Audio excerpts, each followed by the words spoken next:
अनेकता बलाए जाति, होवती कुचीलता किताबन कुरान की। पाप ही परपक जाते धर्म तसक जाते, बरनंग रख जाते सहत विधान की। देवी देव देहो रे संतोख सिंह दूर होते,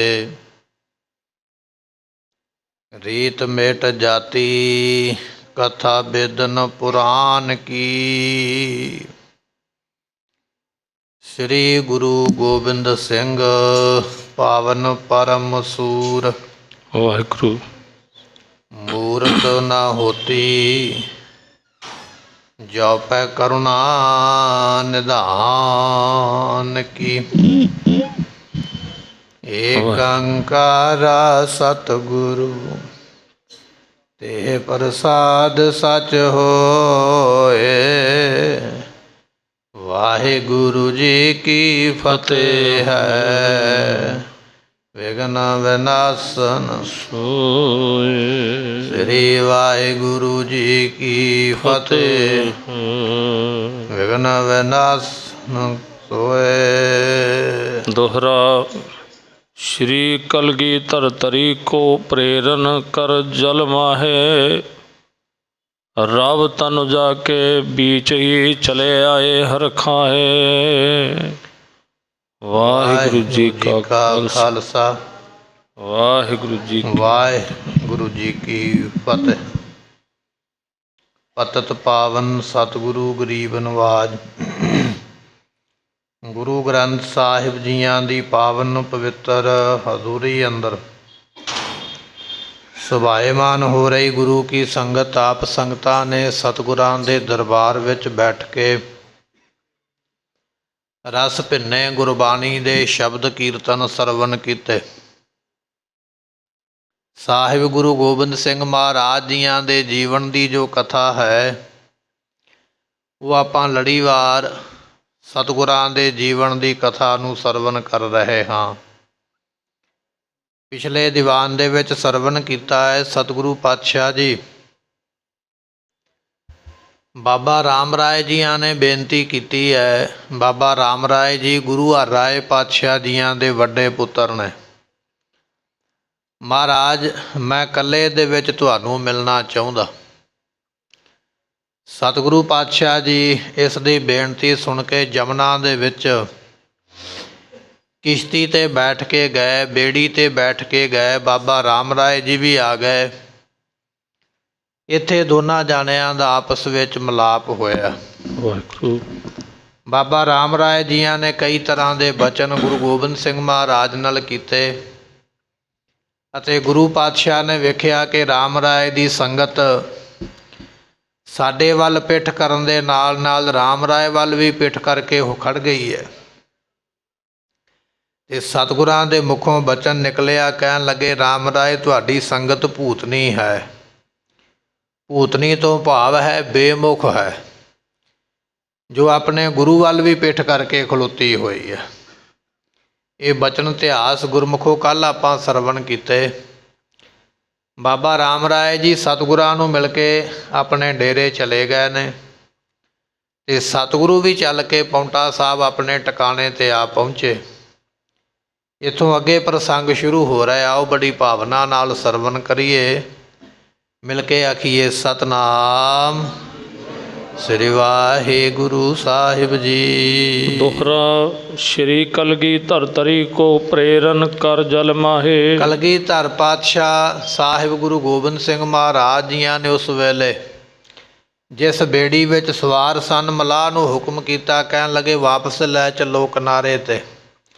ਮਲਾਹ ਨੇ ਹੁਕਮ ਮੰਨਿਆ ਅਤੇ ਉਸ ਵੇਲੇ ਬੇੜੀ ਨੂੰ ਪਾਣੀ ਵਿੱਚ ਉਸਨੇ ਤੋਰਨਾ ਕੀਤਾ ਹੈ। रब तनुजा के बीच ही चले आए हर खाए। ਸਤਿਗੁਰੂ ਪਾਤਸ਼ਾਹ ਜੀ ਜਮਨਾ ਦੇ ਪਾਣੀ ਦੀ ਸੈਰ ਕਰਦੇ ਪਏ ਅਤੇ ਬੜੇ ਆਨੰਦ ਦੇ ਨਾਲ ਖੁਸ਼ ਹੋ ਕੇ ਮਹਾਰਾਜ ਇਹ ਸਾਰੇ ਕੌਤਕ ਵੇਖ ਰਹੇ ਹਨ। चौपाई चले नौ जल के अनुकूलम। ਸੋ ਇਹ ਜਿਹੜੀ ਬੇੜੀ ਹੈ ਜਿਸ ਵਿੱਚ ਮਹਾਰਾਜ ਬੈਠੇ ਨੇ, ਜਿਵੇਂ ਪਾਣੀ ਦੀ ਰਫ਼ਤਾਰ ਹੈ ਉਸ ਮੁਤਾਬਕ ਇਹ ਬੇੜੀ ਜਿਹੜੀ ਹੈ ਪਾਣੀ ਦੇ ਮੁਤਾਬਕ ਚੱਲਦੀ ਪਈ ਹੈ। ਅਵਲੋਕਹਿ ਸੁੰਦਰ ਦਵੈ ਕੂਲੰ। ਤੇ ਜਮਨਾ ਦੇ ਦੋਨੇ ਕਿਨਾਰੇ ਬੜੇ ਸੋਹਣੇ ਨੇ, ਬੜੇ ਸਾਫ਼ ਸੁਥਰੇ ਨੇ, ਬੜੀ ਹਰਿਆਵਲਤਾ ਦੋਨਾਂ ਕਿਨਾਰਿਆਂ ਦੇ ਉੱਪਰ ਦਿਖਾਈ ਦਿੰਦੀ ਹੈ। ਗਨ ਪੰਕਤ ਤਰਵਰ ਕੀ ਖਰੀ। ਤੇ ਕਹਿਣ ਲੱਗੇ ਵੀ ਦੋਨਾਂ ਪਾਸਿਆਂ ਤੇ ਨਾ ਜਮਨਾ ਦੇ ਕਿਨਾਰੇ ਤੇ ਦੋਨਾਂ ਪਾਸੇ ਬੜੇ ਬੜੇ ਸੋਹਣੇ ਰੁੱਖ ਇੱਕ ਕਤਾਰ ਦੇ ਵਿੱਚ ਇੱਕ ਲਾਈਨ ਦੇ ਵਿੱਚ ਖਲੋਤੇ ਹੋਏ ਹਨ। ਹੀਰਾ ਹਰੀ ਹਰੀ ਜਬ ਖਰੀ। ਤੇ ਇਹ ਜਿਹੜੇ ਰੁੱਖ ਨੇ ਨਾ ਗੁਰਮੁਖੋ ਹਰੇ ਭਰੇ ਬੜੇ ਸੋਹਣੇ ਲੱਗਦੇ ਨੇ ਤੇ ਇਸ ਦਾ ਜਮਨਾ ਦਾ ਕੰਢਾ ਬੜੀ ਹਰਿਆਵਲਤਾ ਵਾਲਾ ਦਿਖਾਈ ਦਿੰਦਾ ਹੈ। ਸਨੇ ਸਨੇ ਗਮਨੈ ਜਲ ਤਰਨੀ। ਤੇ ਇਸ ਤਰ੍ਹਾਂ ਜਿਸ ਬੇੜੀ ਵਿੱਚ ਮਹਾਰਾਜ ਬੈਠੇ ਹੋਏ ਨੇ ਉਹ ਬੇੜੀ ਹੌਲੀ ਹੌਲੀ ਮਲਾਹ ਜਿਹੜਾ ਪਾਣੀ ਦੇ ਉੱਪਰ ਉਸ ਨੂੰ ਚਲਾਉਂਦਾ ਹੈ। ਸ਼੍ਰੀ ਮੁਖ ਤੇ ਸ਼ੋਭਾ ਬੋਬਰਨੀ। ਤੇ ਸਤਿਗੁਰੂ ਪਾਤਸ਼ਾਹ ਮਹਾਰਾਜ ਦੀਆਂ ਨੇ ਜਮਨਾ ਦੇ ਪਾਣੀ ਦੀ ਸ਼ੋਭਾ ਔਰ ਜਿਹੜੀ ਜਮਨਾ ਦੀ ਹਰਿਆਵਲਤਾ ਹੈ ਇਹਦੀ ਸ਼ੋਭਾ ਮਹਾਰਾਜ ਜੀਆਂ ਨੇ ਬੜੀ ਵਾਰੀ ਆਪਣੇ ਮੁਖ ਤੋਂ ਕਹਿ ਕੇ ਦੱਸੀ ਹੈ। ਪੁਸ਼ਪਤ ਬਨ ਕੋ ਕਰਹਿ ਦਿਖਾਵਨ। ਤੇ ਸਤਿਗੁਰੂ ਪਾਤਸ਼ਾਹ ਮਹਾਰਾਜ ਜੀਆਂ ਨੂੰ ਕਹਿਣ ਲੱਗੇ ਵੀ ਇਹ ਜਿਹੜੇ ਮਲਾਹ ਹਨ ਬੜੇ ਬੜੇ ਸੋਹਣੇ ਖਿੜੇ ਹੋਏ ਫੁੱਲ ਭਰੇ ਹੋਏ ਜਿਹੜੇ ਫੁੱਲ ਨੇ ਮਹਾਰਾਜ ਜੀ ਨੂੰ ਦਿਖਾ ਰਹੇ ਹਨ। ਤਰਵਰ ਕੀ ਬਹੁ ਜਾਤ ਬਤਾਵਨ। ਤੇ ਇਹ ਦੱਸਦੇ ਜਾਂਦੇ ਮਲਾਹ ਕਿਉਂਕਿ ਇੱਥੋਂ ਦੇ ਰਹਿਣ ਵਾਲੇ ਨੇ ਨਾ, ਦੱਸਦੇ ਪਏ ਮਹਾਰਾਜ ਨੂੰ ਇਸ ਰੁੱਖ ਦਾ ਇਹ ਨਾਮ ਹੈ। ਇਹਨੂੰ ਮਹਾਰਾਜ ਜਿਹੜੇ ਫੁੱਲ ਲੱਗੇ ਨੇ ਨਾ ਫੁੱਲਾਂ ਨੂੰ ਇਹ ਕਿਹਾ ਜਾਂਦਾ ਹੈ, ਇਹਦੇ ਫਲ ਨੂੰ ਇਹ ਕਿਹਾ ਜਾਂਦਾ ਹੈ, ਇਹਦਾ ਫਲ ਮਿੱਠਾ ਹੁੰਦਾ, ਇਹਦਾ ਖੱਟਾ ਹੁੰਦਾ। ਇਸ ਤਰ੍ਹਾਂ ਬੇੜੀ ਚੱਲਦੀ ਪਈ ਹੈ ਪਾਣੀ ਦੇ ਵਿੱਚ ਤੇ ਜਿਹੜਾ ਮਲਾਹ ਹੈ ਨਾ ਮਹਾਰਾਜ ਜੀਆਂ ਨੂੰ ਸਾਰੀ ਜਾਣਕਾਰੀ ਦੇ ਰਿਹਾ ਹੈ। ਬਿਨਾਂ ਪੰਗ ਤੇ ਚਾਰ ਪ੍ਰਵਾਹੂ। ਤੇ ਸਤਿਗੁਰੂ ਪਾਤਸ਼ਾਹ ਮਹਾਰਾਜ ਜੀ ਉਹ ਬਿਨਾਂ ਚਿੱਕੜ ਤੋਂ ਜਮਨਾ ਦੇ ਵਿੱਚ ਚਿੱਕੜ ਨਹੀਂ ਹੈ, ਬਿਨਾਂ ਚਿੱਕੜ ਤੋਂ ਪਥਰੀਲਾ ਇਲਾਕਾ ਨਾ, ਪੱਥਰ ਰੁੜ ਰੁੜ ਕੇ ਥੱਲੇ ਉਹਦੇ ਲੱਗੇ ਹੋਏ, ਬਿਨਾਂ ਚਿੱਕੜ ਤੋਂ ਬਿਨਾਂ ਗਾਰੇ ਤੋਂ ਬੜਾ ਸਾਫ਼ ਪਾਣੀ ਹੈ। ਸ਼ਿਆਮਲ ਬਰਨ ਬਿਲੋ ਕਹਿਤਾਹੂ। ਤੇ ਕਹਿਣ ਲੱਗੇ ਇਸ ਦਾ ਪਾਣੀ ਕਾਲੇ ਰੰਗ ਦਾ ਬੜਾ ਸੋਹਣਾ ਸ਼ੋਭਾ ਪਾਉਂਦਾ ਹੈ। ਨਗਰ ਪਾਂਪਟਾ ਤਟ ਪਰ ਜਾ ਕੇ। ਇਸ ਤਰ੍ਹਾਂ ਚੱਲਦੇ ਚੱਲਦੇ ਮਹਾਰਾਜ ਪੌਂਟਾ ਸਾਹਿਬ ਜਿਹੜਾ ਹੈ ਨਾ ਉਹਦੇ ਕੰਢੇ ਤੇ ਆ ਪਹੁੰਚੇ ਹਨ। ਆਵਤ ਚਲੇ ਨੀਰ ਪਰਤਾਂ ਕੇ। ਸਤਿਗੁਰੂ ਪਾਤਸ਼ਾਹ ਨਾਲੇ ਵੇਖਦੇ ਪਏ ਬੜਾ ਸੋਹਣਾ ਪਾਣੀ ਜਾਂਦਾ ਹੈ। ਤੀਰ ਤੀਰ ਪਰ ਹੈ ਡੁਰਿਆ। ਤੇ ਸਤਿਗੁਰੂ ਪਾਤਸ਼ਾਹ ਮਹਾਰਾਜ ਜੀ ਕੰਢੇ ਕੰਢੇ ਤੇ ਘੋੜੇ ਦੇ ਉੱਪਰ ਮਹਾਰਾਜ ਸਵਾਰ ਹੋ ਕੇ ਅੱਗੇ ਆ ਗਏ ਹਨ। ਸਭ ਹਨ ਕੇ ਸੇਵਕ ਲੈ ਧਾਏ। ਅੱਗੋਂ ਸਤਿਗੁਰੂ ਪਾਤਸ਼ਾਹ ਜੀਆਂ ਨੂੰ ਲੈਣ ਵਾਸਤੇ ਸੇਵਕ ਦੌੜ ਕੇ ਗਏ ਹਨ। ਜੈ ਬੈਠਨ ਕੀ ਰੁਚਰ ਸੁਥਾਈ। ਸਤਿਗੁਰੂ ਪਾਤਸ਼ਾਹ ਮਹਾਰਾਜ ਜਿੱਥੇ ਬੈਠਣ ਦੀ ਰੁਚੀ ਰੱਖੀ ਹੈ। ਸਿਲਾ ਵਿਸਾਲ ਪਰੀ ਤਟਸ਼ਾਈ। ਮਹਾਰਾਜ ਨੇ ਵੇਖਿਆ ਵੀ ਕਿਨਾਰੇ ਦੇ ਉੱਪਰ ਇੱਕ ਬੜੀ ਸੋਹਣੀ ਵੱਡੀ ਜਿਹੜੀ ਹੈ ਨਾ ਸਿਲਾ ਪਈ ਹੋਈ, ਵੱਡਾ ਪੱਥਰ ਪਿਆ ਹੋਇਆ। ਤੇ ਸਤਿਗੁਰੂ ਪਾਤਸ਼ਾਹ ਜੀ ਉਸ ਪੱਥਰ ਦੇ ਉੱਪਰ ਕੋਈ ਸਮਾਂ ਬੈਠਣ ਵਾਸਤੇ ਅਬ ਲਓ ਥਲ ਬਿਨ ਕਰਦਮ ਸੋ। ਕਹਿਣ ਲੱਗੇ ਵੀ ਹੁਣ ਤੱਕ ਹੁਣ ਵੀ ਤੁਸੀਂ ਜਾ ਕੇ ਵੇਖ ਲਓ ਉਹ ਜਿਹੜਾ ਜਮਨਾ ਦਾ ਪਾਣੀ ਕਹਿਣ ਲੱਗੇ ਅੱਜ ਵੀ ਚਿੱਕੜ ਤੋਂ ਰਹਿਤ ਹੈ। ਵਿਖੀਅਤ ਹੈ ਸੁੰਦਰ ਤਟ ਤੋਂ। ਦੋਨੇ ਉਹਦੇ ਕਿਨਾਰੇ ਜਿਹੜੇ ਸੁੰਦਰ ਦਿਖਾਈ ਦਿੰਦੇ ਹਨ। ਕਰੀ ਖਰੀ ਤਰਨੀ ਤਹ ਆਏ। ਤੇ ਉੱਥੇ ਬੇੜੀ ਵਾਲੇ ਨੇ, ਬੇੜੀ ਚਲਾਉਣ ਵਾਲੇ ਨੇ ਲਿਆ ਕੇ ਆਪਣੀ ਬੇੜੀ ਖੜੀ ਕੀਤੀ ਹੈ। ਸ਼੍ਰੀ ਗੋਬਿੰਦ ਸਿੰਘ ਉਤਰੇ ਰਾਏ। ਸਤਿਗੁਰੂ ਪਾਤਸ਼ਾਹ ਮਹਾਰਾਜ ਜੀ ਫਿਰ ਇਸ ਬੇੜੀ ਤੋਂ ਥੱਲੇ ਉਤਰੇ ਆਏ ਹਨ। ਖਾਨ ਪਾਨ ਕਰਨ ਸਾ ਬਿਤਾਈ। ਤੇ ਸਤਿਗੁਰਾਂ ਨੇ ਫਿਰ ਭੋਜਨ ਪ੍ਰਸ਼ਾਦਾ ਛਕ ਕੇ ਤੇ ਰਾਤ ਬਤੀਤ ਕੀਤੀ। ਜਾਗੇ ਪ੍ਰਭ ਪ੍ਰਭਾਤ ਹੋਇਆ। ਤੇ ਜਦੋਂ ਅਗਲਾ ਦਿਨ ਚੜਿਆ ਤੇ ਮਹਾਰਾਜ ਸਾਹਿਬ ਜੀ ਫਿਰ ਉੱਠੇ ਹਨ। ਸੋਚ ਇਸ਼ਨਾਨ ਠਾਨ ਕਰ ਪੂਰੇ। ਸਤਿਗੁਰੂ ਪਾਤਸ਼ਾਹ ਦੀਆਂ ਨੇ ਫਿਰ ਅਗਲੇ ਦਿਨ ਸਵੇਰੇ ਉੱਠ ਕੇ ਸ਼ੌਚ ਕਿਰਿਆ। ਸ਼ੌਚ ਕਿਰਿਆ ਤੋਂ ਭਾਵ ਹੁੰਦਾ ਦਾਤਨ ਕੁਰਲਾ ਕਰਨਾ ਅਤੇ ਉਸ ਤੋਂ ਮਗਰੋਂ ਫਿਰ ਜਿਹੜਾ ਇਸ਼ਨਾਨ ਪਾਨ ਕਰਨਾ। ਸੋ ਸ਼ੌਚ ਕਿਰਿਆ ਕੀਤੀ ਹੈ ਤੇ ਫਿਰ ਉਸ ਤੋਂ ਮਗਰੋਂ ਮਹਾਰਾਜ ਸਾਹਿਬ ਜੀ ਇਸ਼ਨਾਨ ਕਰਦੇ ਹਨ। ਕਵਿਤਾ ਕਰਨ ਲੱਗੇ ਪ੍ਰਭ ਰੂਰੇ। ਤੇ ਸਤਿਗੁਰੂ ਪਾਤਸ਼ਾਹ ਜੀ ਬੜੀ ਸੋਹਣੀ ਕਵਿਤਾ ਵੀ ਉਚਾਰਦੇ ਨੇ। 52 ਕਵੀ ਮਹਾਰਾਜ ਦੀ ਹਜ਼ੂਰੀ ਵਿੱਚ ਸਨ, ਬੜੇ ਬੜੇ ਵੱਡੇ ਵਿਦਵਾਨ, ਅਤੇ ਮਹਾਰਾਜ ਆਪ ਵੀ ਕਵਿਤਾ ਉਚਾਰਨ ਵਿੱਚ ਬੜੇ ਮਾਹਰ ਸਨ। ਬੜੀ ਵਿਦਿਆ ਹੈ ਧੰਨ ਦਸਵੇਂ ਪਾਤਸ਼ਾਹ ਦੇ ਕੋਲ। ਜਾਪ ਸਾਹਿਬ ਦੀ ਬਾਣੀ ਪੜ੍ਹ ਲਵੋ, ਛੰਦ ਨਾਲ ਛੰਦ, ਅੱਖਰ ਨਾਲ ਅੱਖਰ ਮਿਲਦਾ ਹੈ। ਇਸੇ ਤਰ੍ਹਾਂ ਮਹਾਰਾਜ ਜੀਆਂ ਦਾ ਜੇ ਆਪਣਾ ਜੀਵਨ ਪੜ੍ਹ ਲਈਏ ਨਾ, ਜਿਹਦਾ ਲਿਖਿਆ ਉਹਨਾਂ ਨੇ ਬਚਿੱਤਰ ਨਾਟਕ ਨਾਮ ਦਾ ਗ੍ਰੰਥ ਲਿਖਿਆ, ਉਹਦੇ ਵਿੱਚ ਵੀ ਬੜੀ ਸੋਹਣੀ ਉਹਨਾਂ ਨੇ ਛੰਦਾਬੰਦੀ ਕੀਤੀ ਹੈ। ਅਬ ਮੈਂ ਆਪਣੀ ਕਥਾ ਬਖਾਨੋ ਤਾਪ ਸਾਧਤ ਜੇਹ ਬਿਦ ਮੁਹਿਆਨੋ ਹੇਮਕੁੰਟ ਪਰਬਤ ਹੈ ਜਹਾਂ ਸਬਤ ਸ੍ਰਿੰਗ ਸੋਭਤ ਹੈ ਤਹਾਂ। ਇਸ ਤਰ੍ਹਾਂ ਮਹਾਰਾਜ ਜੀਆਂ ਨੇ ਬੜੀ ਸੁੰਦਰਤਾਈ ਦੇ ਨਾਲ ਕਵਿਤਾ ਜਿਹੜੀਆਂ ਆਪ ਵੀ ਲਿਖੀਆਂ ਤੇ ਉਚਾਰੀਆਂ ਹਨ।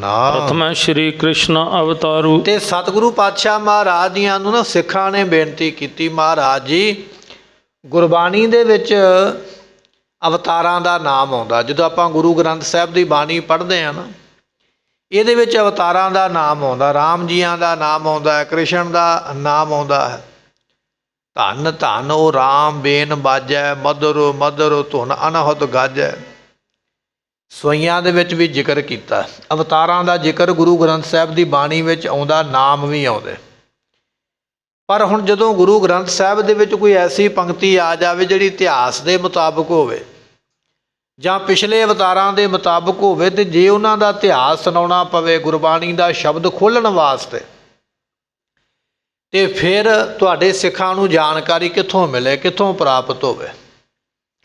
ਦੂਜਿਆਂ ਮਤਾਂ ਦੇ ਜਿਹੜੇ ਗ੍ਰੰਥ ਨੇ ਉਹ ਹੋਰ ਭਾਸ਼ਾ ਵਿੱਚ ਲਿਖੇ ਹੋਏ, ਜਿਵੇਂ ਸੰਸਕ੍ਰਿਤ ਵਿੱਚ ਲਿਖੇ ਨੇ, ਅਰਬੀ ਵਿੱਚ ਲਿਖੇ ਨੇ, ਫਾਰਸੀ ਵਿੱਚ ਲਿਖੇ ਨੇ, ਤੇ ਹੋਰ ਵੀ ਕਈ ਭਾਸ਼ਾ ਵਿੱਚ ਗ੍ਰੰਥ ਲਿਖੇ ਨੇ। ਜੇ ਤੁਸੀਂ ਉਹਨਾਂ ਦੇ ਗ੍ਰੰਥਾਂ ਦੀ ਜਾਂ ਅਵਤਾਰਾਂ ਦੀ ਜਾਣਕਾਰੀ ਲੈਣੀ ਚਾਹੁੰਦੇ ਹੋ, ਪਹਿਲਾਂ ਉਹ ਭਾਸ਼ਾ ਸਿੱਖਣੀ ਪਵੇਗੀ, ਤੇ ਫਿਰ ਉਹ ਭਾਸ਼ਾ ਸਿੱਖ ਕੇ ਪੜ੍ਹ ਕੇ ਤੇ ਤੁਸੀਂ ਤਾਂ ਉਸ ਗ੍ਰੰਥ ਦਾ ਗਿਆਨ ਜਿਹੜਾ ਨਾ ਉਹ ਪ੍ਰਾਪਤ ਕਰ ਸਕਦੇ ਹੋ। ਤੇ ਮਹਾਰਾਜ ਜੀ ਕੋਈ ਇਹੋ ਜਿਹਾ ਗ੍ਰੰਥ ਜਿਹੜਾ ਉਹ ਬਖਸ਼ਿਸ਼ ਕਰੋ ਜਿਸ ਦੇ ਕਰਕੇ ਸਾਨੂੰ ਗਿਆਨ ਵੀ ਹੋ ਜਾਵੇ, ਸੋਝੀ ਵੀ ਹੋ ਜਾਵੇ।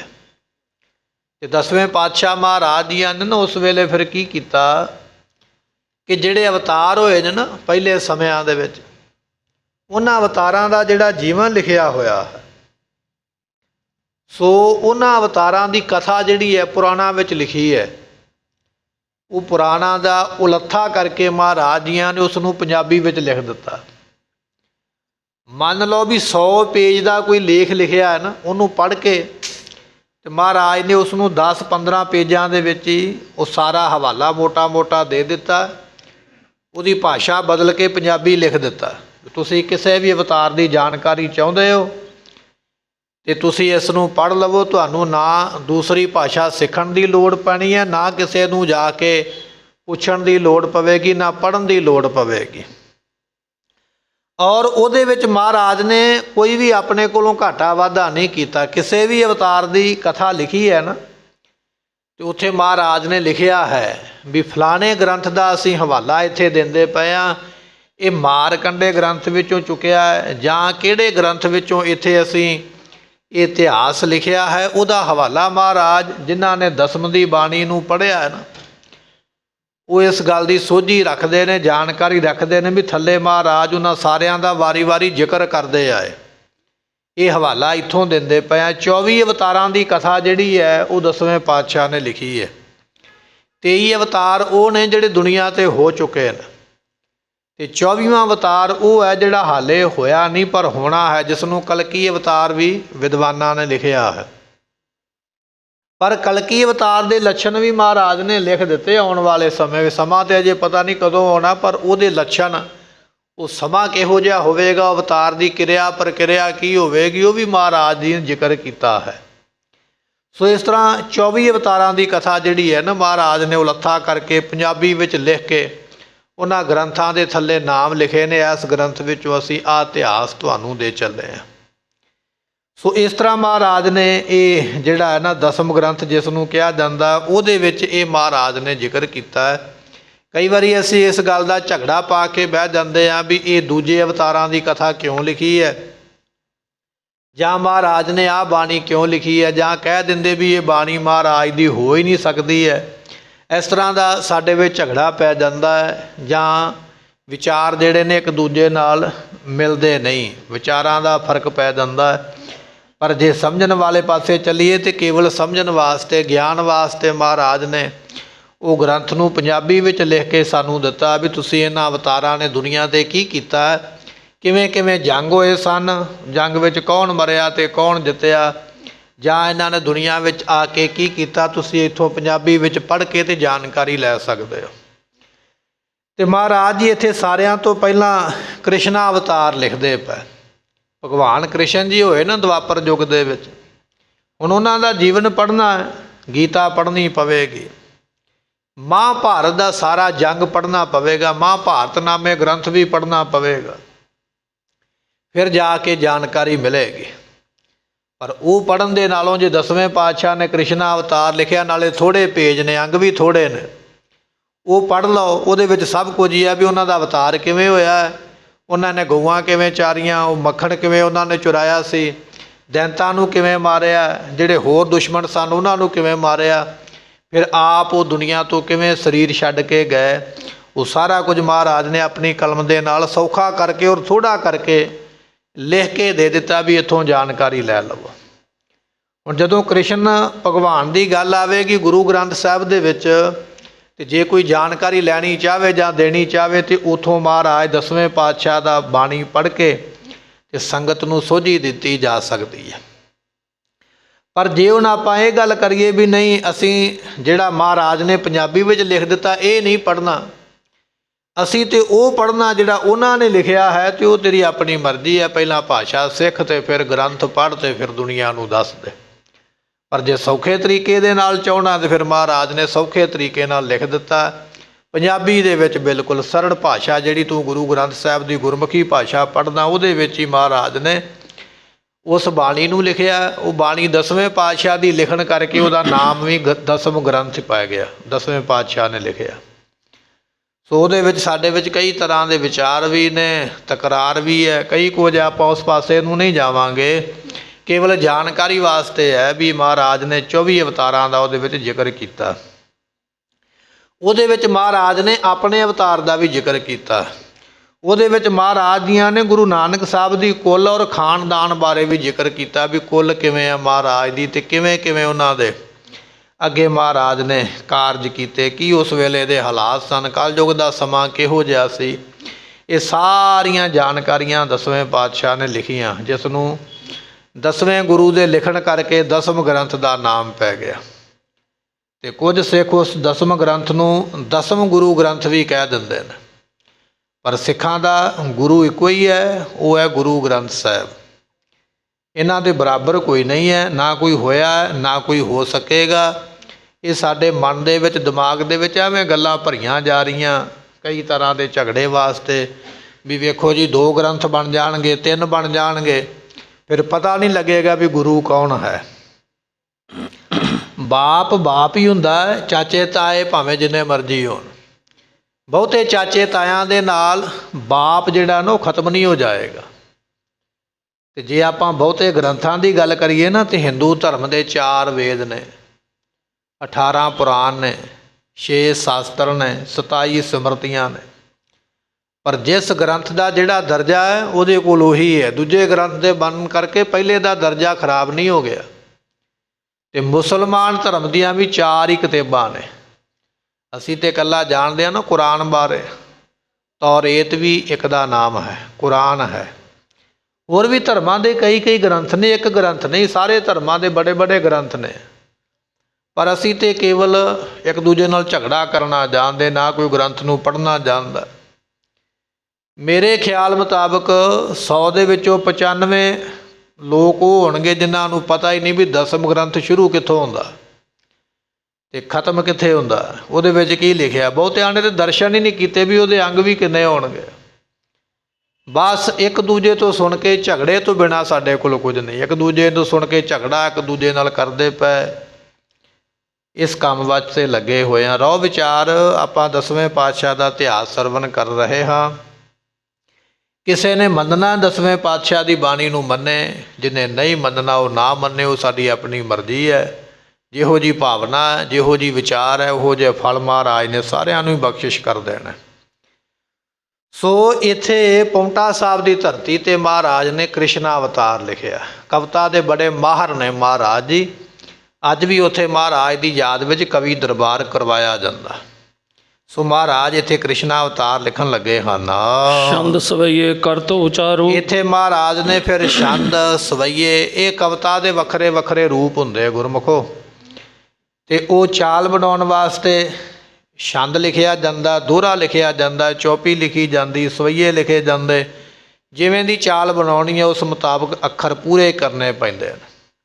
ਕਵਿਤਾ ਐਵੇਂ ਨਹੀਂ ਬਣ ਜਾਂਦੀ ਹੈ ਗੱਲਾਂ ਦੇ ਨਾਲ। ਕਵਿਤਾ ਵਾਸਤੇ ਸਾਰੀ ਪ੍ਰਕਿਰਿਆ ਕਰਨੀ ਪੈਂਦੀ ਹੈ। ਉਹਦੇ ਅੱਖਰ ਪੂਰੇ ਹੋਣੇ ਚਾਹੀਦੇ ਨੇ, ਸ਼ਬਦ ਨਾਲ ਸ਼ਬਦ ਮਿਲਣਾ ਚਾਹੀਦਾ।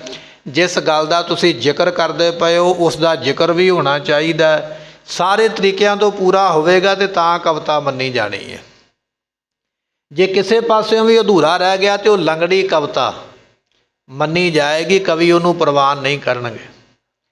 ਤੇ ਕਵਿਤਾ ਲਿਖਣ ਵਾਸਤੇ ਜਿੱਥੇ ਬਾਕੀ ਗੱਲਾਂ ਜ਼ਰੂਰੀ ਨੇ, ਉੱਥੇ ਕਵਿਤਾ ਦੇ ਵਿੱਚ 9 ਰਸ ਪਾਉਣੇ ਪੈਂਦੇ ਨੇ, 9 ਤਰ੍ਹਾਂ ਦੇ ਸ਼ਿੰਗਾਰ ਕਵਿਤਾ ਦੇ ਕਰਨੇ ਪੈਂਦੇ, ਤਾਂ ਕਵਿਤਾ ਪੂਰੀ ਉਤਰਦੀ ਹੈ। ਮੰਨ ਲਓ ਜੇ ਜੰਗ ਬਾਰੇ ਕਵਿਤਾ ਲਿਖਣੀ ਹੈ ਤੇ ਉਹਦੇ ਵਾਸਤੇ ਰਸ ਇਹ ਬਣਾਉਣਾ ਪਵੇਗਾ, ਸ਼ਸਤਰਾਂ ਦਾ ਜ਼ਿਕਰ ਕਰਨਾ ਪਵੇਗਾ, ਸ਼ਸਤਰ ਕਿਵੇਂ ਚੱਲੇ ਨੇ, ਘੋੜੇ ਕਿਵੇਂ ਭੱਜੇ ਨੇ, ਸੂਰਮੇ ਕਿਵੇਂ ਮਰੇ, ਕਿਸੇ ਦੀ ਧੌਣ ਕਿਵੇਂ ਵੱਢੀ ਗਈ ਹੈ, ਲਹੂ ਕਿਵੇਂ ਵਗਦਾ ਪਿਆ, ਇਹ ਸਾਰਾ ਜ਼ਿਕਰ ਕਰਨਾ ਪਵੇਗਾ, ਤਾਂ ਉਸ ਨੂੰ ਉਹ ਰਸ ਪੂਰਾ ਮੰਨਿਆ ਜਾਏਗਾ।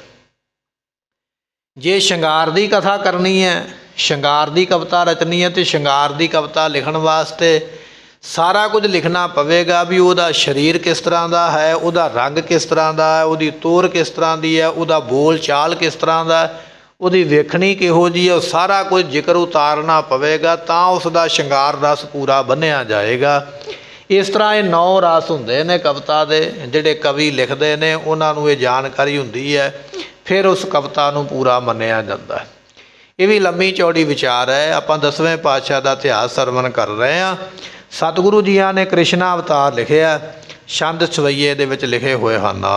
ਰੁਚਰ ਰਾਸ ਮੰਡਲ ਬਹੁ ਬਰਨਿਓ। ਤੇ ਸਤਿਗੁਰੂ ਪਾਤਸ਼ਾਹ ਜੀਆਂ ਨੇ ਬੜੀ ਰੁਚੀ ਦੇ ਨਾਲ ਇਸ ਸੋਹਣੇ ਅਵਤਾਰ ਨੂੰ ਮਹਾਰਾਜ ਜੀਆਂ ਨੇ ਇੱਥੇ ਜ਼ਿਕਰ ਕੀਤਾ ਹੈ। ਉਪਮਾਨ ਹੈ ਉਪਮੇਯ ਕਰਨਿਓ। ਤੇ ਸਤਿਗੁਰੂ ਪਾਤਸ਼ਾਹ ਮਹਾਰਾਜ ਸਾਹਿਬ ਜੀ ਬੜੀ ਕਿਰਪਾ ਕਰਨ ਵਾਲੇ। ਬੇਨਤੀ ਹੈ ਆਪ ਸੰਗਤਾਂ ਦੇ ਚਰਨਾਂ ਵਿੱਚ ਵੀ ਗੁਰਦੁਆਰਾ ਸਾਹਿਬ ਦੇ ਬਾਰ-ਬਾਰ ਜਿਹੜੇ ਐਕਟਿਵਾ ਮੋਟਰਸਾਈਕਲ ਵਗੈਰਾ ਲੱਗੇ ਹੋਏ ਨੇ ਉਹਨਾਂ ਨੂੰ ਹਟਾਉਣ ਦੀ ਬੇਨਤੀ ਹੈ ਕਿ ਇੱਕ ਸਾਈਡ 'ਤੇ ਉਹਨਾਂ ਨੂੰ ਜਿਨ੍ਹਾਂ ਦੇ ਲੱਗੇ ਨੇ ਇੱਕ ਸਾਈਡ 'ਤੇ ਕਰਨ ਦੀ ਕਿਰਪਾਲਤਾ ਕਰੋ। ਸੋ ਮਹਾਰਾਜ ਬਖਸ਼ਦੇ ਹਨ।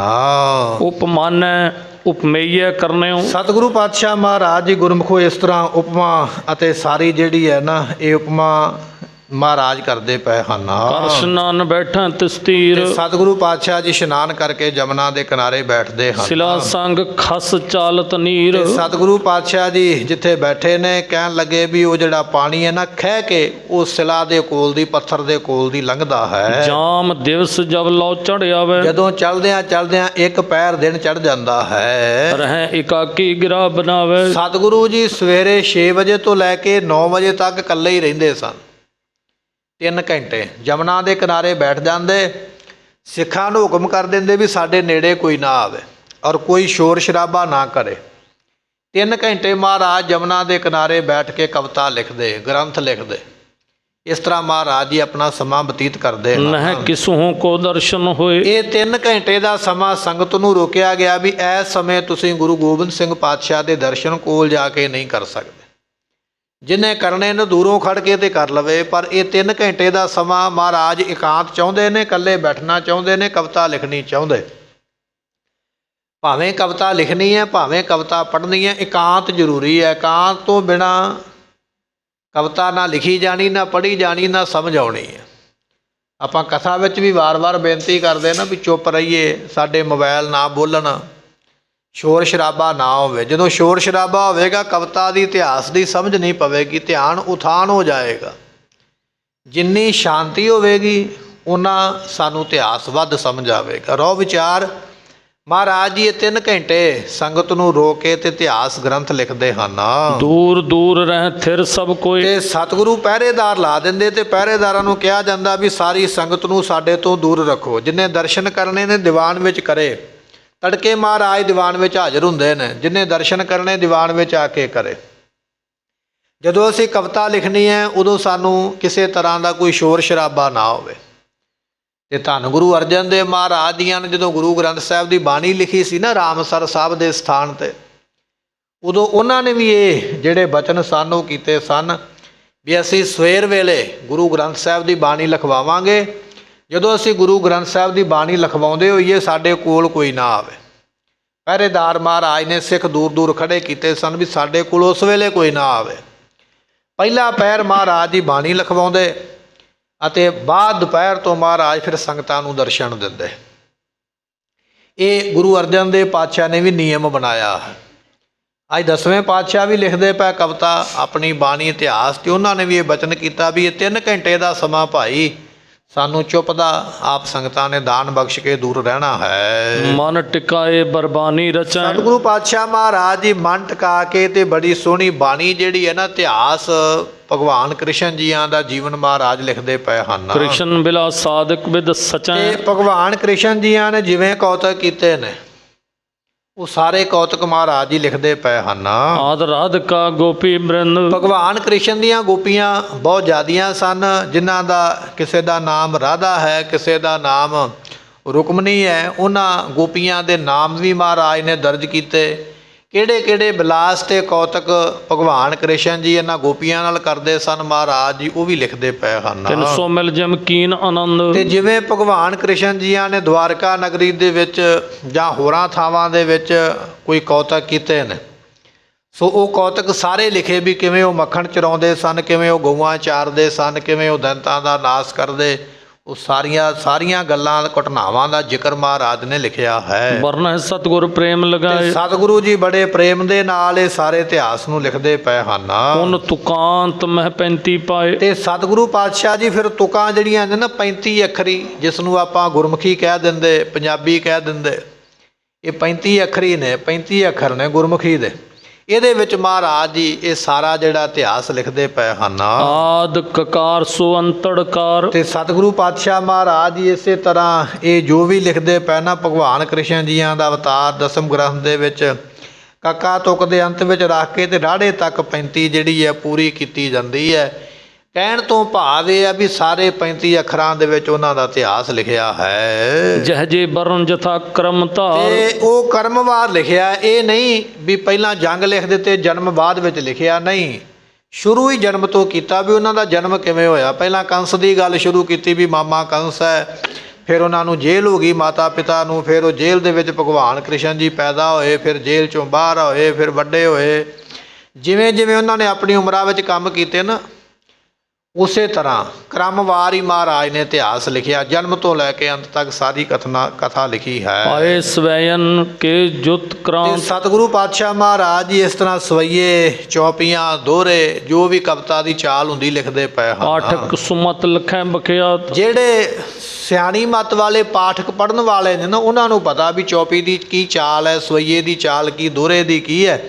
ਔਰ ਜਿਹੜੇ ਵਿਦਵਾਨ ਨੇ ਉਹ ਮਹਾਰਾਜ ਦੀ ਭਾਸ਼ਾ ਵੀ ਸਮਝਦੇ ਨੇ ਵੀ ਮਹਾਰਾਜ ਨੇ ਇਹ ਸ਼ਬਦ ਦਾ ਕੀ ਅਰਥ ਬਣਦਾ, ਇਹਦਾ ਕੀ ਅਰਥ ਬਣਦਾ। ਇਸ ਤਰ੍ਹਾਂ ਮਹਾਰਾਜ ਲਿਖਦੇ ਹਨ। ਇਤਿਆਦ ਕੀ ਬਹੁ ਚਤੁਰਾਈ। ਇਸ ਤਰ੍ਹਾਂ ਮਹਾਰਾਜ ਸਾਹਿਬ ਜੀ ਕਹਿਣ ਲੱਗੇ ਵੀ ਬੜੀ ਚਤੁਰਾਈ ਦੇ ਨਾਲ, ਚਤੁਰਾਈ ਤੋਂ ਭਾਵ ਹੁੰਦਾ ਵੀ ਸਿਆਣਪ ਦੇ ਨਾਲ, ਬੜੀ ਸਿਆਣਪ ਦੇ ਨਾਲ ਮਹਾਰਾਜ ਇਹ ਸਾਰਾ ਇਤਿਹਾਸ ਲਿਖਦੇ ਹਨ। ਸੁੰਦਰ ਕਵਿਤਾ ਕਰ ਕਰ ਪਾਈ। ਇਹ ਸੋਹਣੀ ਕਵਿਤਾ ਮਹਾਰਾਜ ਸਾਹਿਬ ਜੀਆਂ ਨੇ ਕਰਕੇ ਉਸ ਵੇਲੇ ਬਣਾਈ ਹੈ। ਜਲ ਖਸ ਚਲੇ ਸਿਲਾ ਕੈ ਸਾਥ। ਸਤਿਗੁਰੂ ਪਾਤਸ਼ਾਹ ਜਿੱਥੇ ਬੈਠੇ ਨੇ ਨਾ, ਕਹਿਣ ਲੱਗੇ ਜਮਨਾ ਦਾ ਪਾਣੀ ਉਹ ਸਿਲਾ ਦੇ ਨਾਲ ਆ ਕੇ ਟੱਕਰ ਮਾਰਦਾ। ਵੱਡੀ ਸਾਰੀ ਸਿਲਾ ਪਈ ਹੈ, ਪੱਥਰ ਪਿਆ ਹੋਇਆ, ਜਿਹਦੇ ਉੱਪਰ ਮਹਾਰਾਜ ਬੈਠ ਜਾਂਦੇ, ਔਰ ਪੱਥਰ ਪਾਣੀ ਦੇ ਵਿੱਚ ਹੈ। ਜਮਨਾ ਦਾ ਪਾਣੀ ਉਹਨੂੰ ਟਕਰਾ ਕੇ ਖਹਿ ਕੇ ਉਹਦੇ ਨਾਲੋਂ ਲੰਘਦਾ ਹੈ। ਤਾਂ ਬਿਰਾਜੈ ਸ਼੍ਰੀ ਜਗਨਨਾਥ। ਜਗਤ ਦੇ ਮਾਲਕ ਸਤਿਗੁਰੂ ਜੀ ਉਸ ਸਿਲਾ ਦੇ ਉੱਪਰ ਬੈਠੇ ਹੋਏ ਹਨ।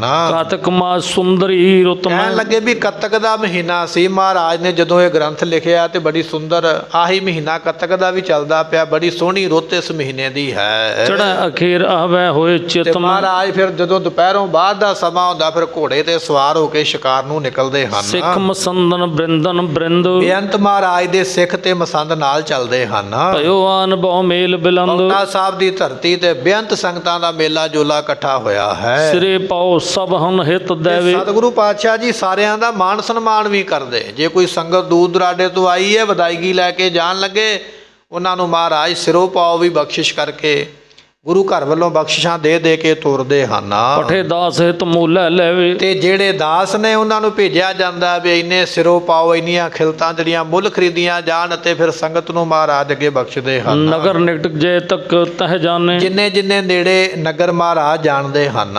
ਸਭਨ ਵਿਖੈ ਗਨ ਮਜੁਨ ਸਾਰਿਆਂ ਦੇ ਵਿੱਚ ਮਹਾਰਾਜ ਜੀ ਆਪਣੇ ਆਪਣੇ ਸਿੱਖਾਂ ਨੂੰ ਨੇੜੇ ਨੇੜੇ ਨਗਰਾਂ ਵਿੱਚ ਭੇਜਦੇ ਹਨ। ਉਤੋਂ ਬੂੜੀਆ ਨਗਰ ਸਢੌਰਾ। ਇਹ ਕਹਿਣ ਲੱਗੇ ਵੀ ਇਹ ਪਿੰਡ ਨੇੜੇ ਸਨ। ਪੌਂਟਾ ਸਾਹਿਬ ਦੇ ਅੱਜ ਤੇ ਕਈ ਪਿੰਡ ਬਣ ਗਏ ਨੇ, ਵਸੋਂ ਹਰੇਕ ਸ਼ਹਿਰ ਦੀ ਵੱਧ ਗਈ ਹੈ, ਹਰੇਕ ਸਟੇਟ ਦੀ ਵਸੋਂ ਵੱਧ ਗਈ ਹੈ, ਕਈ ਪਿੰਡ ਬਣ ਗਏ। ਪਰ ਉਹਨਾਂ ਸਮਿਆਂ ਦੇ ਵਿੱਚ ਨੇੜੇ ਪਿੰਡ ਸਢੌਰਾ ਹੀ ਸੀ, ਜਿੱਥੋਂ ਦਾ ਪੀਰ ਬੁੱਧੂ ਸ਼ਾਹ ਰਹਿੰਦਾ। ਜਾਂ ਕਹਿਣ ਲੱਗੇ ਵੀ ਇੱਕ ਬੂੜੀਆ ਨਾਮ ਦਾ ਨਗਰ ਉੱਥੇ ਨੇੜੇ ਹੈ। ਇਹ 2-4 ਪਿੰਡ ਉਸ ਵੇਲੇ ਨੇੜੇ ਸਨ। ਇਤਿਆਦਿਕ ਪਹੁੰਚੇ ਸਭ ਠੌਰਾ। ਸੋ ਨੇੜੇ ਵੀ ਕਹਿਣ ਲੱਗੇ ਵੀ ਇੰਨਾ ਕੁ ਕਹਿ ਲਈਏ ਵੀ 20-25 ਮੀਲ ਦੀ ਦੂਰੀ ਤੇ ਫਿਰ ਵੀ ਸਨ, ਵੀ ਏਡਾ ਨੇੜੇ ਨਹੀਂ ਵੀ ਜਿਵੇਂ ਹੁਣ ਪਿੰਡ ਨਾਲ ਪਿੰਡ ਜੁੜਿਆ। 20-25 ਮੀਲ ਦੀ ਦੂਰੀ ਤੇ ਇਹ ਪਿੰਡ ਉਸ ਵੇਲੇ ਕਹਿ ਜਾਂਦੇ ਹਨ। 100-200 ਪੱਗੀਆਂ ਤਹਿਲੀਨ। ਸੋ ਕਹਿਣ ਲੱਗੇ 100 ਜਾਂ 200 ਪੱਗਾਂ ਜਿਹੜੀਆਂ ਨਾ ਖਰੀਦੀਆਂ ਜਾਂਦੀਆਂ ਉਹਨਾਂ ਪਿੰਡਾਂ ਵਿੱਚ ਜਾ ਕੇ। ਜਿਹੜੇ ਬੁਣਨ ਵਾਲੇ ਨੇ ਨਾ ਜੁਲਾਏ ਵਗੈਰਾ, ਉਹ ਪੱਗਾਂ ਬੁਣਦੇ ਜਾਂ ਜੋ ਵੀ ਤਿਆਰ ਕਰਦੇ, ਉੱਥੋਂ ਫਿਰ ਪੱਗਾਂ ਮੁੱਲ ਖਰੀਦੀਆਂ ਜਾਂਦੀਆਂ ਹਨ। ਅਪਰਨ ਪ੍ਰਾਪਤ ਖੋਜਨ ਕੀਨ। ਤੇ ਹੋਰਾਂ ਥਾਵਾਂ ਤੋਂ ਕਿਤਿਓਂ ਨਹੀਂ ਮਿਲਦੀਆਂ, ਇੱਥੋਂ ਹੀ ਪ੍ਰਾਪਤ ਹੁੰਦੀਆਂ ਹਨ। ਹਟਿਆ ਏ ਜਹ ਕਹਿ ਕੇ ਦਾਸ। ਤੇ ਦਾਸ ਜਿਹੜੇ ਨੇ ਜਾਂਦੇ ਨੇ ਵੇਖ ਕੇ ਲਿਆਉਂਦੇ ਹਨ। ਜੇ ਤੱਕ ਹੋਤੀ ਸੁਆਨੀ ਹੁਣ ਪਾਸ। ਜਿੰਨੇ ਕੁ ਵਿਚਾਰੇ ਜੁਲਾਏ ਸਨ, ਜਿੰਨਾ ਕੁ ਕੰਮਕਾਰ ਹੈ, ਜਿੰਨੀਆਂ ਕੁ ਕਿਸੇ ਨੇ ਬਣਾਈਆਂ ਉਸ ਵੇਲੇ, ਜਿੰਨੀਆਂ ਕੁ ਤਿਆਰ ਸਨ, ਉਨੀਆਂ ਕੁ ਮਹਾਰਾਜ ਦੇ ਕੋਲ ਖਰੀਦ ਕੇ ਲੈ ਆਉਂਦੇ ਹਨ। ਕਾਰਜ ਨਹੀਂ ਸਰਿਓ ਸਭ ਕੀਰਾ। ਪਰ ਜਿੰਨੀਆਂ ਪੱਗਾਂ ਚਾਹੀਦੀਆਂ, ਜਿੰਨੇ ਸਿਰੋਂ ਪਾਓ ਚਾਹੀਦੇ, ਉਹਨੇ ਪ੍ਰਾਪਤ ਨਹੀਂ ਹੁੰਦੇ, ਕਿਉਂਕਿ ਗੁਰੂ ਘਰ ਦੇ ਵਿੱਚ ਬੇਅੰਤ ਪੱਗਾਂ ਅਤੇ ਸਿਰੋਂ ਪਾਓ ਵਰਤੇ ਜਾਂਦੇ ਨੇ, ਪਰ ਉਹਨੇ ਪ੍ਰਾਪਤ ਨਹੀਂ ਹੁੰਦੇ ਹਨ। ਦਿਵਸ ਪੰਚਮੀ ਚੜੇ ਅਖੀਰਾ। ਪੰਚਮੀ ਵਾਲੇ ਦਿਨ ਮਹਾਰਾਜ ਸ਼ਿਕਾਰ ਨੂੰ ਜਿਸ ਵੇਲੇ ਚੜੇ ਹਨ, ਪੰਚ ਦੂਨ ਕੇ ਚਲ ਕਰ ਆਏ। ਤੇ ਸਤਿਗੁਰੂ ਪਾਤਸ਼ਾਹ ਜੀ ਇੱਕ ਪਹਾੜ ਦੀ ਦਿਸ਼ਾ ਨੂੰ ਤੁਰ ਕੇ ਜਾਂਦੇ ਹਨ। ਵਹਿਰ ਗਿਰਨ ਤੇ ਥਲ ਦਿਖ ਰਾਏ। ਜਦੋਂ ਮਹਾਰਾਜ ਜੀ ਬਾਹਰ ਨਿਕਲੇ ਤੇ ਕਹਿਣ ਲੱਗੇ ਉਸ ਵੇਲੇ ਇੱਕ ਜਗ੍ਹਾ ਮਹਾਰਾਜ ਜੀਆਂ ਨੂੰ ਦਿਸੀ ਹੈ। ਇੱਕ ਸਮ ਅਵਨੀ ਮਹਿ ਕਰ ਡੇਰਾ। ਤੇ ਕਹਿਣ ਲੱਗੇ ਮਹਾਰਾਜ ਨੇ ਕੀ ਵੇਖਿਆ ਵੀ ਧਰਤੀ ਬਰਾਬਰ ਤੇ ਉਹਦੇ ਵਿੱਚ ਇੱਕ ਸੁੰਦਰ ਡੇਰਾ ਹੈ। ਵਿਚਰੇ ਕੇਤਕ ਦਿਵਸੇ ਅਖੀਰਾ। ਸਤਿਗੁਰੂ ਕਹਿੰਦੇ ਇੱਥੇ ਤੰਬੂ ਲਾਓ, ਜ਼ਮੀਨ ਪੱਧਰੀ ਹੈ, ਮੈਦਾਨੀ ਇਲਾਕਾ ਹੈ, ਇੱਥੇ ਕੁਝ ਦਿਨ ਰਵਾਂਗੇ, ਸ਼ਿਕਾਰ ਕਰਾਂਗੇ। ਉੱਥੇ ਮਹਾਰਾਜ ਰੁਕ ਗਏ ਹਨ। ਇੱਕ ਕਪਾਲ ਮੋਚਨ ਸ਼ੁਭ ਤਾਲ। ਕਹਿਣ ਲੱਗੇ ਵੀ ਇੱਥੇ ਕਪਾਲ ਮੋਚਨ ਨਾਮ ਦਾ ਇੱਕ ਤੀਰਥ ਹੈ। ਸੋ ਤੀਰਥ ਦਾ ਨਾਮ ਹੈ ਜਗਾਦਰੀ ਤੋਂ 7-8 ਮੀਲ। ਕਹਿਣ ਲੱਗੇ ਵੀ ਇਹ ਕਪਾਲ ਮੋਚਨ ਨਾਮ ਦਾ ਕੋਈ ਤੀਰਥ ਹੈ। ਸੋ ਇਹ ਜਗਾਦਰੀ ਤੋਂ ਕੋਈ 7-8 ਮੀਲ ਦੀ ਦੂਰੀ ਤੇ ਕਥਨ ਕੀਤਾ ਵੀ ਹੈ। ਕਪਾਲ ਮੋਚਨ ਨਾਮ ਹੈ। ਸੋ ਕਪਾਲ ਮੋਚਨ ਤੋਂ ਭਾਵ ਕਪਾਲ ਨਾਮ ਹੁੰਦਾ ਸਿਰ ਦਾ, ਤੇ ਮੋਚਨ ਨਾਮ ਜਿੱਥੇ ਸਿਰ ਦਾ ਨਿਸ਼ਾਨ ਜਾਂ ਸਿਰ ਕੱਟਿਆ ਜਾਵੇ ਉਸ ਨੂੰ ਕਿਹਾ ਜਾਂਦਾ ਕਪਾਲ ਮੋਚਨ।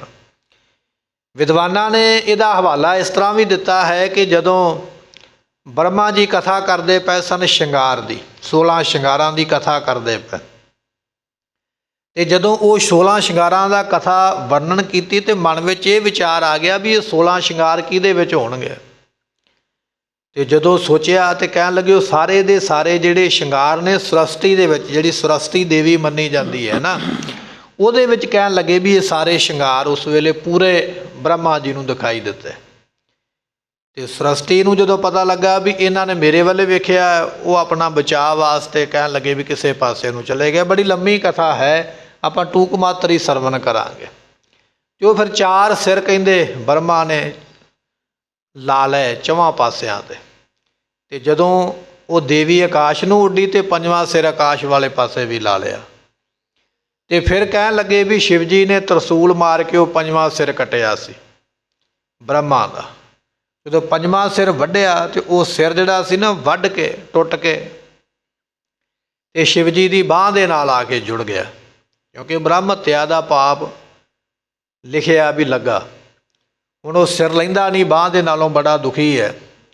ਚਲਦਿਆਂ ਚਲਦਿਆਂ ਕਹਿਣ ਲੱਗੇ ਜਦੋਂ ਸ਼ਿਵ ਜੀ ਭਗਵਾਨ ਜੀ ਇਸ ਸਥਾਨ 'ਤੇ ਆਏ ਜਿਹਦੀ ਆਪਾਂ ਇਹ ਇਤਿਹਾਸ ਦੇ ਵਿੱਚ ਜ਼ਿਕਰ ਆ ਗਿਆ, ਕਹਿਣ ਲੱਗੇ ਵੀ ਇੱਥੇ ਉਹਨਾਂ ਨੇ ਕੌਤਕ ਵੇਖਿਆ, ਕੋਈ ਵੱਛਾ ਵਗੈਰਾ ਕੋਈ ਕੌਤਕ ਹੋਇਆ। ਉਹਨਾਂ ਨੇ ਵੇਖਿਆ ਵੀ ਇੱਥੇ ਇਹ ਕਿਵੇਂ ਹੋ ਸਕਦਾ ਹੈ। ਗੱਲਬਾਤ ਹੋ ਰਹੀ ਸੀ ਜਾਨਵਰਾਂ ਦੀ ਆਪਸ ਵਿੱਚ। ਕਿਸੇ ਵੱਛੇ ਨੇ ਇਹ ਕਿਹਾ ਵੀ ਕੋਈ ਬ੍ਰਾਹਮਣ ਕੇ ਕੋਈ ਵਿਅਕਤੀ ਮੈਨੂੰ ਤੰਗ ਕਰਦਾ ਤੇ ਮੈਂ ਉਹਨੂੰ ਸਿੰਗ ਮਾਰ ਕੇ ਮਾਰ ਦਿਆਂਗਾ। ਸੋ ਉਸ ਵੇਲੇ ਅਗਲੇ ਨੇ ਆਖਿਆ ਵੀ ਜੇ ਤੂੰ ਮਾਰੇਂਗਾ ਤੈਨੂੰ ਪਾਪ ਲੱਗੇਗਾ। ਤਾਂ ਉਹਨੇ ਜਵਾਬ ਦਿੱਤਾ, ਕਹਿਣ ਲੱਗਾ ਪਾਪ ਨਹੀਂ ਲੱਗੇਗਾ, ਫਲਾਣੀ ਥਾਂ 'ਤੇ ਇੱਕ ਤੀਰਥ ਹੈ, ਮੈਂ ਉੱਥੇ ਜਾ ਕੇ ਇਸ਼ਨਾਨ ਕਰਾਂਗਾ, ਮੇਰਾ ਪਾਪ ਲੈ ਜਾਏਗਾ। ਉਹ ਜਿਹੜੀ ਗੱਲ ਹੈ ਕਹਿਣ ਲੱਗੇ ਵੀ ਸੁਣ ਲਈ ਸ਼ਿਵ ਜੀ ਨੇ। ਤੇ ਸ਼ਿਵ ਜੀ ਨੇ ਫਿਰ ਜਾ ਕੇ ਵੇਖਿਆ ਵੀ ਮੇਰੀ ਬਾਂਹ 'ਤੇ ਤੋਂ ਸਿਰ ਲੱਗਾ ਹੋਇਆ, ਮੈਂ ਵੀ ਜਾ ਕੇ ਉੱਥੇ ਨਹਾਵਾਂ, ਇਸ਼ਨਾਨ ਕਰਾਂ, ਮੈਂ ਵੀ ਪਾਪ ਤੋਂ ਮੁਕਤ ਹੋਵਾਂ। ਤੇ ਜਦੋਂ ਜਾ ਕੇ ਇਸ਼ਨਾਨ ਕੀਤਾ, ਉਹ ਜਿਹੜਾ ਸਿਰ ਲੱਗਾ ਸੀ ਬਾਂਹ ਦੇ ਨਾਲ ਉਹ ਤੇ ਲੈ ਗਿਆ, ਪਰ ਉਹ ਨਿਸ਼ਾਨ ਬਣ ਗਿਆ ਬਾਂਹ ਦੇ ਉੱਪਰ ਉਸੇ ਤਰ੍ਹਾਂ ਕਪਾਲੀ ਦਾ ਸਿਰ ਦਾ ਨਿਸ਼ਾਨ ਬਣਿਆ ਰਿਹਾ। ਜਿਵੇਂ ਜ਼ਖਮ ਹੋ ਜਾਵੇ ਨਾ ਸਰੀਰ ਤੇ ਜ਼ਖਮ ਵੱਜ ਜਾਵੇ ਤੇ ਬਾਅਦ ਵਿੱਚ ਨਿਸ਼ਾਨ ਰਹਿ ਜਾਂਦਾ, ਜ਼ਖਮ ਦਾ ਕੱਟ ਵਗੈਰਾ ਉੱਦਾਂ ਹੀ ਰਹਿ ਜਾਂਦਾ ਸਰੀਰ 'ਤੇ। ਉਹ ਕਪਾਲੀ 'ਤੇ ਲੈ ਗਈ, ਖੋਪੜੀ 'ਤੇ ਲੈ ਗਈ, ਪਰ ਨਿਸ਼ਾਨ ਉਹਦਾ ਬਣਿਆ ਰਿਹਾ। ਇਸ ਕਰਕੇ ਉਸ ਤੀਰਥ ਨੂੰ ਆਖਿਆ ਜਾਂਦਾ ਕਪਾਲ ਮੋਚਨ। ਜਿੱਥੇ ਉਹ ਬਰਮਾ ਦਾ ਪੰਜਵਾਂ ਸਿਰ ਵੱਢਣ ਦਾ ਪਾਪ ਉਹਨਾਂ ਦਾ ਲੱਥਾ, ਉੱਥੇ ਉਹ ਕਪਾਲੀ ਲੱਥੀ ਸੀ ਆ ਕੇ ਨਹਾ ਕੇ। ਇਹ ਹਿੰਦੂ ਮਤ ਦਾ ਬੜਾ ਪ੍ਰਸਿੱਧ ਇਤਿਹਾਸਕ ਸਥਾਨ ਹੈ ਅਤੇ ਕਿਸੇ ਵੀ ਇਤਿਹਾਸਕ ਸਥਾਨ 'ਤੇ ਜਾਂ ਕਿਸੇ ਵੀ ਧਾਰਮਿਕ ਸਥਾਨ 'ਤੇ ਸ਼ੰਕਾ ਸਾਨੂੰ ਨਹੀਂ ਕਰਨਾ ਚਾਹੀਦਾ। ਜਿਹਦਾ ਵੀ ਉਹ ਧਾਰਮਿਕ ਸਥਾਨ ਹੈ, ਜਿਹਦੀ ਕਿਸੇ ਦੀ ਆਸਥਾ ਹੈ, ਉਹਦੇ ਵਾਸਤੇ ਉਹ ਬੜਾ ਚੰਗਾ ਹੈ। ਆਪਾਂ ਜਾਣਾ ਜਾਂ ਨਹੀਂ ਜਾਣਾ, ਮੰਨਣਾ ਜਾਂ ਨਹੀਂ ਮੰਨਣਾ, ਉਹ ਮਨ ਦੀ ਮਰਜ਼ੀ ਆ, ਪਰ ਕਿਸੇ ਦੀ ਭਾਵਨਾ ਨੂੰ ਠੇਸ ਨਹੀਂ ਪਹੁੰਚਾਉਣੀ ਚਾਹੀਦੀ, ਕਿਸੇ ਨੂੰ ਮਾੜਾ ਨਹੀਂ ਕਹਿਣਾ ਚਾਹੀਦਾ। ਰੋ ਵਿਚਾਰ ਕਹਿਣ ਲੱਗੇ ਵੀ ਇਹ ਸਥਾਨ ਇੱਥੇ ਨੇੜੇ ਹੀ ਹੈ, ਜਗਾਦਰੀ ਤੋਂ ਨਾਮ ਹੈ ਕਪਾਲ ਮੋਚਨ। ਮਹਾਰਾਜ ਪਾਤਸ਼ਾਹ ਜੀ ਉਸ ਵੇਲੇ ਦੇਖਿਆ ਹੈ ਐਂਕੋ ਮੇਲਾ ਆਇਓ ਵਿਸਾਲ। ਤੇ ਕਹਿਣ ਲੱਗੇ ਵੀ ਇੱਥੇ ਮੇਲਾ ਲੱਗਦਾ ਸੀ ਪੰਚਮੀ ਦਾ, ਤੇ ਉਦੋਂ ਪੰਚਮੀ ਵਗੈਰਾ ਦੇ ਦਿਨ ਸਨ, ਤੇ ਉੱਥੇ ਫਿਰ ਮੇਲਾ ਵੱਡਾ ਵੇਖ ਕੇ ਸੁਣਿਓ ਸੋ ਤੀਰਥ ਸਤਿਗੁਰ ਜਪੈ। ਸਤਿਗੁਰਾਂ ਨੇ ਦੱਸਿਆ ਕਿਸੇ ਸਿੱਖ ਨੇ ਵੀ ਮਹਾਰਾਜ ਇੱਥੇ ਕਪਾਲ ਮੋਚਨ ਨਾਮ ਦਾ ਇੱਕ ਬੜਾ ਵੱਡਾ ਸਥਾਨ ਹੈ। ਸਭ ਹਨ ਮੈਂ ਬੋਲੇ ਇਮ ਤਵੈ। ਤੇ ਸਤਿਗੁਰੂ ਪਾਤਸ਼ਾਹ ਦੇ ਕੋਲੋਂ ਜਦੋਂ ਇਸ ਤਰ੍ਹਾਂ ਕਿਸੇ ਨੇ ਆਖਿਆ ਵੀ ਇੱਥੇ ਇੱਕ ਵੱਡਾ ਸਥਾਨ ਤੇ ਉੱਥੇ ਮੇਲਾ ਲੱਗਦਾ ਹੈ, ਚਲੋ ਕਰਾਂ ਮੇਲਾ ਤੇ ਸਥਾਨ। ਤੇ ਸਤਿਗੁਰੂ ਕਹਿੰਦੇ ਚਲੋ ਭਾਈ ਫਿਰ ਆਪਾਂ ਵੀ ਮੇਲਾ ਵੇਖ ਕੇ ਆਈਏ। ਜੇ ਉੱਥੇ ਮੇਲਾ ਲੱਗਣਾ ਨਾ ਕਪਾਲ ਮੋਚਨ ਤੇ, ਚਲੋ ਫਿਰ ਆਪਾਂ ਵੀ ਚੱਲ ਕੇ ਦੇਖਦੇ ਹਾਂ। ਆਵਤ ਖਿਲਹਿ ਖੀਰ ਮਹਾਨਾ। ਤੇ ਨਾਲੇ ਜਾਂਦਿਆਂ ਸ਼ਿਕਾਰ ਕਰਾਂਗੇ, ਨਾਲੇ ਮੇਲਾ ਵੇਖਾਂਗੇ, ਆਉਂਦਿਆਂ ਫਿਰ ਸ਼ਿਕਾਰ ਖੇਡਾਂਗੇ, ਤੇ ਇਸ ਤਰ੍ਹਾਂ ਮੌਜ ਦੇ ਨਾਲ ਆਪਾਂ ਚੱਲਦੇ ਹਾਂ। ਇਮ ਕਹਿ ਕਰ ਤਿਆਰੀ ਕਰਵਾਈ। ਸਤਿਗੁਰੂ ਇਸ ਤਰ੍ਹਾਂ ਕਹਿ ਕੇ ਤੇ ਫਿਰ ਉੱਥੇ ਕਪਾਲ ਮੋਚਨ ਜਾਣ ਵਾਸਤੇ ਤਿਆਰੀ ਕਰਵਾਈ ਹੈ। ਸੈਨਾ ਸੰਗ ਚੜੀ ਸਮਦਾਈ। ਤੇ ਸਤਿਗੁਰਾਂ ਦੇ ਨਾਲ ਪੂਰੀ ਫੌਜ ਤੇ ਸਾਜਬਾਜ ਮਹਾਰਾਜ ਪੂਰੇ ਸਜਾ ਕੇ ਘੋੜਿਆਂ ਦੇ ਉੱਪਰ ਸਜ ਕੇ ਚੱਲੇ ਹਨ। ਬਜਤ ਬਡੋ ਰਣਜੀਤ ਨਗਾਰਾ। ਸਤਿਗੁਰਾਂ ਦੇ ਅੱਗੇ ਰਣਜੀਤ ਨਗਾਰਾ, ਇਹ ਨਗਾਰਾ ਮਹਾਰਾਜ ਨੇ ਬਣਵਾਇਆ ਸੀ ਅਨੰਦਪੁਰ ਸਾਹਿਬ ਦੀ ਧਰਤੀ ਤੇ ਇਹਦਾ ਨਾਮ ਮਹਾਰਾਜ ਨੇ ਰੱਖਿਆ ਸੀ ਰਣਜੀਤ। ਰਣਜੀਤ ਤੋਂ ਭਾਵ ਰਣ ਜਿੱਤਣ ਵਾਲਾ, ਮੈਦਾਨ ਜਿੱਤਣ ਵਾਲਾ ਨਗਾਰੇ ਦਾ ਨਾਮ ਹੈ। ਕਹਿਣ ਲੱਗੇ ਵੀ ਉਹ ਨਗਾਰਾ ਜਿਹਦਾ ਨਾਮ ਰਣਜੀਤ ਉਹ ਵਜਾਇਆ ਜਾਂਦਾ ਹੈ। ਆਨ ਪਹੁੰਚੇ ਥਾਨ ਨਿਹਾਰਾ। ਤੇ ਸਤਿਗੁਰੂ ਆ ਕੇ ਉੱਥੇ ਪਹੁੰਚੇ ਤੇ ਜਗ੍ਹਾ ਨੂੰ ਵੇਖਿਆ ਹੈ। ਡੇਰਾ ਕਰਿਓ ਤਾਨ ਸ਼ਮਿਆਨੇ। ਤੇ ਬੜੇ ਸੋਹਣੇ ਤੰਬੂ ਲਾ ਕੇ ਮਹਾਰਾਜ ਨੇ ਇੱਥੇ ਡੇਰਾ ਕੀਤਾ। ਸਤਿਗੁਰ ਤੇਰੇ ਸੁਭਨ ਸੁਨ ਕਾਨੇ। ਤੇ ਸਤਿਗੁਰੂ ਪਾਤਸ਼ਾਹ ਮਹਾਰਾਜ ਜੀ ਇੱਥੇ ਟਿਕੇ ਨੇ। ਜਿਹੜੀ ਸੰਗਤ ਆਈ ਸੀ ਨਾ ਉੱਥੇ, ਉਹਨਾਂ ਨੇ ਜਦੋਂ ਸੁਣਿਆ ਵੀ 10ਵੇਂ ਪਾਤਸ਼ਾਹ ਮਹਾਰਾਜ ਇੱਥੇ ਆਏ ਹਨ, ਸੇਵਕ ਸਿੱਖ ਆਨ ਪਗ ਪਰਸੈ। ਤੇ ਜਿਹੜੇ ਤੇ ਮਹਾਰਾਜ ਨੂੰ ਜਾਣਦੇ ਸਨ, ਸਿੱਖ ਘਰਾਣੇ ਸਨ ਜਾਂ ਗੁਰੂ ਨਾਨਕ ਦੇ ਪਾਤਸ਼ਾਹ ਨੂੰ ਜਿਹੜੇ ਜਾਣਦੇ ਸਨ, ਉਹ ਸੰਗਤਾਂ ਮੇਲੇ ਵਿੱਚੋਂ ਆ ਕੇ ਧੰਨ 10ਵੇਂ ਪਾਤਸ਼ਾਹ ਦੇ ਦਰਸ਼ਨ ਕਰਦੀਆਂ ਹਨ। ਆਏ ਕਾਮਨਾ ਦਰਸ਼ਨ ਦਰਸੈ। ਤੇ ਸਤਿਗੁਰੂ ਪਾਤਸ਼ਾਹ ਦੇ ਦਰਸ਼ਨ ਕਰ ਕਰਕੇ ਮਨ ਦੀਆਂ ਕਾਮਨਾਵਾਂ ਪੂਰੀਆਂ ਕਰਦੇ ਹਨ। ਕਾਤਕ ਕੀ ਪੂਰਨਮਾ ਨੇਰੇ। ਸੋ ਕਹਿਣ ਲੱਗੇ ਵੀ ਇਹ ਕੱਤਕ ਦੀ ਜਿਹੜੀ ਹੈ ਨਾ, ਇਹ ਪੂਰਨਮਾ ਜਿਹੜੀ ਆ ਨੇੜੇ ਜਾਣ ਕੇ, ਕੱਤਕ ਦੀ ਪੂਰਨਮਾਸ਼ੀ ਦਾ ਦਿਨ ਨੇੜੇ ਜਾਣ ਕੇ ਮੇਲਾ ਭਇਓ ਸਕੇਲ ਕਨੇਰੇ। ਸੋ ਕਹਿਣ ਲੱਗੇ ਵੀ ਇੱਥੇ ਬੜਾ ਵੱਡਾ ਮੇਲਾ ਜਿਹੜਾ ਹੈ ਨਾ ਉਹ ਹੁੰਦਾ ਹੈ। ਤੇ ਕੱਤਕ ਦੀ ਪੂਰਨਮਾਸ਼ੀ ਨੂੰ ਹੀ ਧੰਨ ਗੁਰੂ ਨਾਨਕ ਦੇਵ ਪਾਤਸ਼ਾਹ ਦਾ ਅਵਤਾਰ ਪੁਰਬ ਮਨਾਇਆ ਜਾਂਦਾ।